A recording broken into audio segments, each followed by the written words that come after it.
तीर्थंकर जिनेन्द्र की पीयूष देशना जिनेन्द्र भाड़ी मनीष्य जगत कल्याणी है। ये सर्वज्ञ शासन नमोस्तु शासन जयवंतो वीतराग श्रवण संस्कृति। भगवत अरहत परमेश्वर तीर्थंकर जिनेश्वर देव ने विश्व वसुंधरा को वस्तु की वस्तु का सत्याद्भुत प्रदान किया है। विश्व में आत्मा की विशुद्धि का कोई श्रेष्ठ उपाय है, वह आलोचना है। बहिर्द्रव के प्रति आलोचना, आत्मद्रव के प्रति आलोचना, पर्यायों के प्रति अशुभ विचार आए हों उसकी आलोचना, सुपर्याय के प्रति अशुभ विचार है उसकी आलोचना, पर द्रव्य के प्रति अशुभ विचार आए हैं उसकी आलोचना, सुद्रव्य के प्रति अशुभ विचार है उसकी आलोचना, पर गुण के प्रति अशुभ विचार है उसकी आलोचना, निज गुण के प्रति अशुभ विचार उसकी आलोचना। बंद स्थान को देखना चाहिए, बंद कर्म को देखना चाहिए। एक कभी सुख में मत सोच बैठना कि हम अपनों के प्रति कुछ भी सोचो तो हमारे हैं। अरे अपनों के प्रति अशुभ सोचना तो ठीक है, अपने बारे में भी अशुभ सोचोगे तब भी अशुभ कर्म का बंध होगा। अपने स्वयं के प्रति भी अशुभ सोचोगे तब भी कर्म का बंध होगा, अशुभ ही होगा। मतलब यह है कि आपका शरीर है। वैराग्य का अर्थ विद्वेष नहीं होता, वैराग्य से तात्पर्य विद्वेष नहीं है। ये शरीर है, ये जड़ है, ये दुष्ट है, ये पापी है। तुम क्या संस्कार दे रहे हो आत्मा को? दुष्ट कहने के संस्कार डाल रहे हो। तुमने मस्तिष्क में दुष्ट छा गया। हर व्यक्ति से तुम अच्छी बातें कर रहे हो, वो अपने शरीर को दुष्ट बोल रहे हो। मित्र, शरीर दुष्ट होता होता तो आज तुम मंदिर में कैसे आ गए? शरीर दुष्ट ही होता, तपस्या किसके माध्यम से करोगे?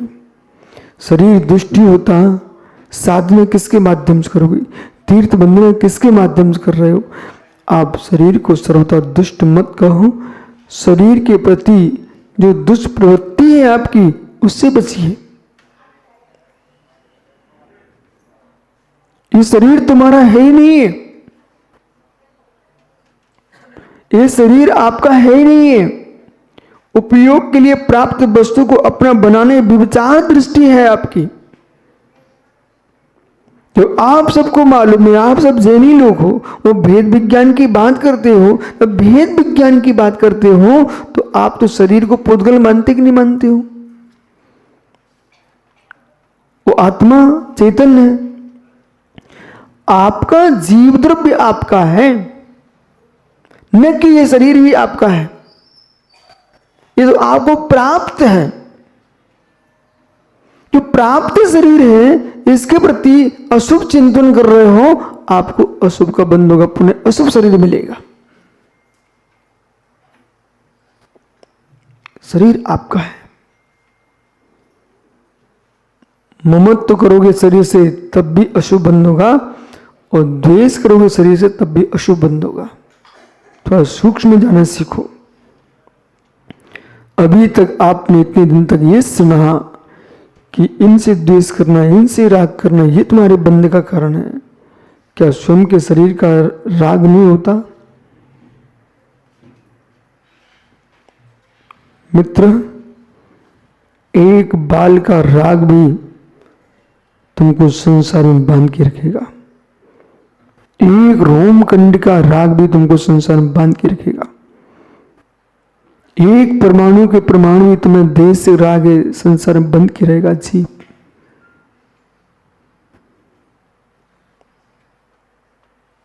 वस्तु से द्वेषभूत वैराग्य नहीं होना चाहिए, वस्तु से ममत्व त्याग का वैराग्य होना चाहिए। ममत्व त्याग का वैराग्य होगा तो आप कहीं द्वेष बुद्धि खड़ी नहीं करोगे। और ऐसा भी नहीं कि ममत्व नहीं मैं उपयोग करता हूं लेकिन ममत्व नहीं है, ये मायाचारी का धर्म भी नहीं होना चाहिए।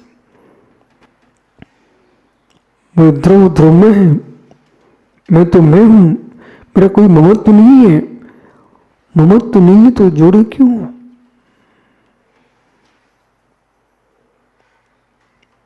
ये जैन शुद्ध दिगंबर परंपरा का व्याख्यान है। इसमें मित्र वस्त्रों का धर्म नहीं कहा जा रहा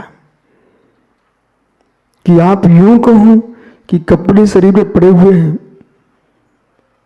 हम सवस्त्र हैं, वस्त्र वस्त्र हैं, मैं तो दिगंबर हूं, मैं तो मुनि हूं। हे मित्र,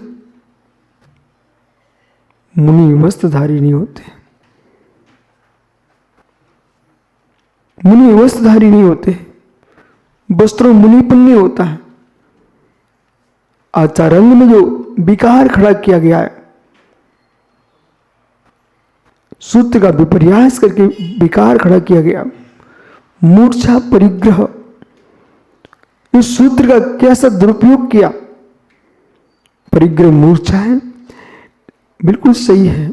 अग्नि अग्नि है, अग्नि ईंधन नहीं होती।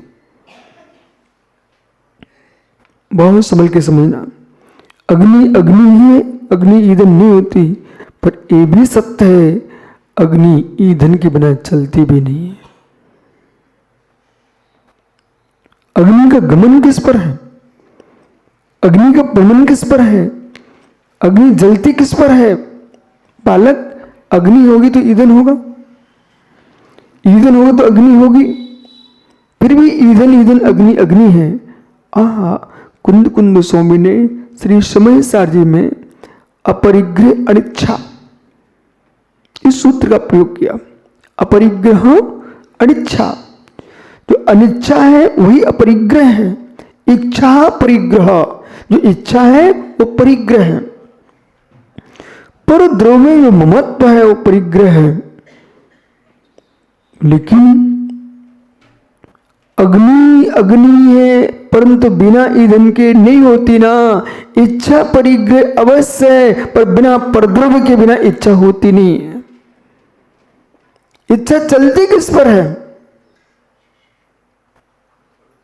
इच्छा भ्रमण कहां करती है? नहीं तो ये सब कहेंगे बस धागा शरीर पर पड़ा हुआ है, मैं तो इच्छा शून्य हूं, हम सब मुनिराज हैं। हे मित्र, ऐसा तत्व का विपर्यास नहीं करना। मस्तिष्क को ठंडा करके, पक्षों से पंथों से शून्य होकर के तत्व का विचार करो। ये निर्गंत दशा, ये निर्गंत दशा प्रकृति की दशा है।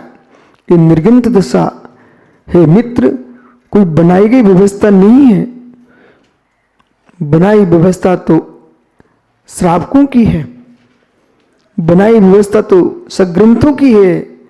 हम निर्ग्रंथों ने कुछ बनाया नहीं है, जैसा स्वरूप था उसे ही प्राप्त किया है। आज तक किसी जीव ने कपड़े पहन करके जन्म किसी देश में लिया है क्या? नहीं लिया। वस्त्रों के साथ जन्म किसी का हुआ ही नहीं है। जो लज्जा और वासना, ये दो वस्त्रों को स्वीकार कर लेती है।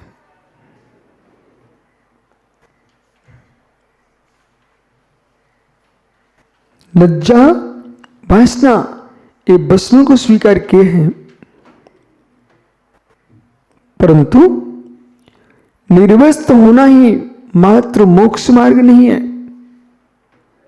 निर्वस्त्र के साथ निर्वासना, निर्कामना, निरीक्षा, जिसके पास है उसका नाम निर्गंथ है। यदि वस्त्र रहित पना ही निर्गंथ पना हो गया तो सृष्टि पर, पृथ्वी पर पशु पक्षी सब निर्गंथ मुनि हो जाएंगे। कोई प्रश्न खड़ा करे, मैं ही उत्तर दिए देता कि आप ऐसा कह सकते हो कि फिर तो सारे बंदर भालू मुनि हो जाएंगे क्योंकि निर्वस्त्र हैं। निर्वस्त्र मात्र को हमने मुनि नहीं स्वीकारा। निर्वस्त्र के साथ निर्विष्णी, निर्विषयी, निरायमानी, निरअहंकारी और निर्दोष चारित्र का पालन जिसके पास है उसका नाम निर्गंथ मुनिराज है। इच्छाओं का दमन जिसके पास है, परंतु इच्छाओं का दमन ऐसे करना चाहिए। एक समझदार मां हाथ से रोटी बनाती है, अग्नि पर रख देती है, अग्नि पर रख दी उसने। अज्ञानी सोचे मां जला रही रोटी को, उसे मालूम है मुझे कितनी देर तक रखना है और कितनी देर के बाद उठा लेना है। मां को मालूम है ऐसी साधना का मार्ग एक पाचक के समान होना चाहिए। जैसे पाचक यानी रसोइये को मालूम है कि मुझे कौन सी सामग्री अग्नि पर कितने समय तक रखना है, ऐसी साधना कौन सी साधना कितने समय तक करना है ये मालूम रहना चाहिए। अन्यथा अधिक समय रख दी रोटी को अग्नि पर तो राख मिलेगी, रोटी नहीं मिलेगी। ऐसी साधना का जो क्षेत्र है वो आपको नियतता का बोध होना चाहिए। कितने समय तक ध्यान है, कितने समय तक ज्ञान है, कितने प्रतिज्ञान प्रतिकोण आदि जो साधना है, स्वाध्याय की साधना है, इस सारा का सारा प्रत्येक साधना का आगम में समय नियत लिखा है।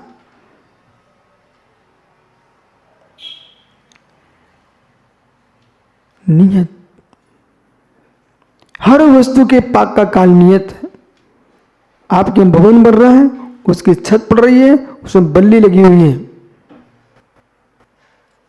जिनेश्वर जी पहले पानी से बचा रहा था शिल्पकार, अब छत पर पानी भर के रखा हुआ है। नियत है। इसके उपरांत वो बल्ली हटा देगा। जब हटाना ही है तो लगाना क्यों? ठहरिए, हटाना ही तो लगाना क्यों? ऐसा अज्ञानी का शब्द होता है। कुछ वस्तु लगा के हटाई जाती है, लगा के हटाई जाती है। ओह, पहले बल्ली लगाई है, जब तक छत कच्ची है तब तक बल्ली लगी रहेगी और जैसे छत पक जाएगी सेंटिंग हटा दी जाएगी, छत अपने आप में टिकी रहेगी। ऐसे मोक्ष मार्ग है। पहले देव को साथ में रखते हैं, सास को रखते हैं, गुरु को अपने पास रखते हैं और जैसे हमारे परिणामों की छत पक्की हो जाती है वो सेंटिंग हटा देते हैं, हम स्वयं को भगवान बना लेते हैं।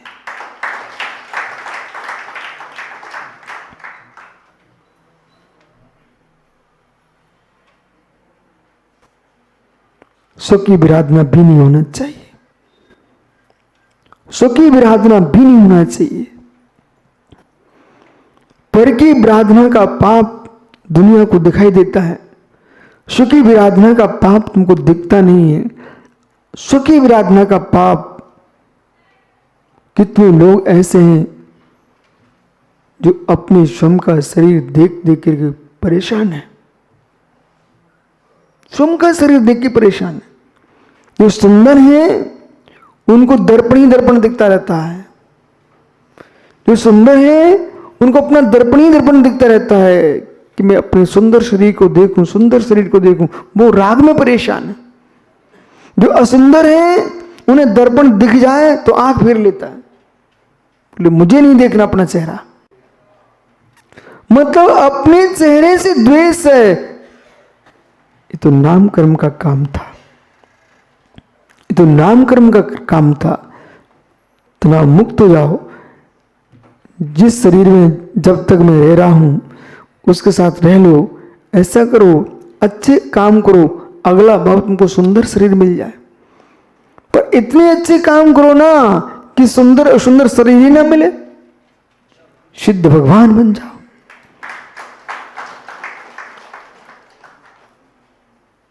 शरीर चाहते ही क्यों हो? जब तक शरीर में रहोगे तो क्लेश से मुक्ति नहीं मिल सकती। मोह शून्य क्लेश मुक्त होता है, मोह शून्य क्लेश मुक्त होता है। जिसके बाद मोह है वो क्लेश मुक्त हो नहीं सकता। क्लेश मुक्ति चाहिए तो मोह शून्यता होना चाहिए। जितने कर्तव्य धर्म तुम्हारे चल रहे हैं ये समूहों के हैं। निर्मोह का कोई कर्तव्य धर्म नहीं होता, निर्मोही का स्वभाव धर्म होता है। मोही जीव का कर्तव्य धर्म होता है भट्टारक जी, मोही जीव का कर्तव्य धर्म होता है, निर्मोही का स्वभाव धर्म होता है। इतने निर्मोही हो जाओ कि सब षट आवश्यक का विकल्प ही समाप्त हो जाए, 28 गुणों का विकल्प ही समाप्त हो जाए, उत्तर गुणों का विकल्प ही समाप्त हो जाए। इतने निर्मोही हो जाओ। उस निर्मोही होने के लिए मित्र अपने हाथ पर ग्रास लेना ही, जिनको दुर्वर होता हो वो दूसरे को ग्रास देने भी नहीं जाता, न घोड़े को खिलाता न हाथी को खिलाता, निर्मोही रहता है, कहीं नहीं जाता बेटा। यशोदा जी निर्मोही रहता, निर्मोही। जितनी कर्तव्य धर्म है, दया धर्म है, जिस स्तर का सुनो, उस पर ध्यान रखिए। कर्तव्य धर्म है, दया धर्म है, सब मोही के धर्म है। ये मोह के चिन्ह है, ये मोह के लांछन है। शायद दया भी मोह का चिन्ह है, दया भी मोह का चिन्ह है। पहले क्रूरता छोड़ना, फिर दया छोड़ना। पहले समझिए ध्यान से, एक एक शब्द सुनिए। दया मोह का चिन्ह है, अनुकंपा मोह का चिन्ह है। परंतु जो दया छोड़ने के लिए चल रहे हैं उनसे कहना पहले क्रूरता छोड़िए, फिर दया छोड़ना नहीं, छूट जाएगी। परंतु उसे हम निर्मोह नहीं कह पाएंगे। दया मोह है, दया मोह है। सरागता में हो तब तक तुमको दया दिखाना पड़ेगी, करना चाहिए। दिखाना मायाचारी है, दया दिखाना मायाचारी है, दया करना दया धर्म है, अहिंसा। शायद दया का त्याग करना ही नहीं पड़ेगा अब तो। महात्मा जी इन प्रवचनों को सुनो और समझो, करना भी सीखो, जीना भी सीखो। अब क्या बोला मैंने? दया छोड़ना ही नहीं पड़ेगी, दया बदल जाएगी। निर्मोही की दया और मोही की दया में अंतर है। मोही दयावान दुखियों की दया करता है, और निर्मोही की दया है, दया नहीं करना, यही दया है।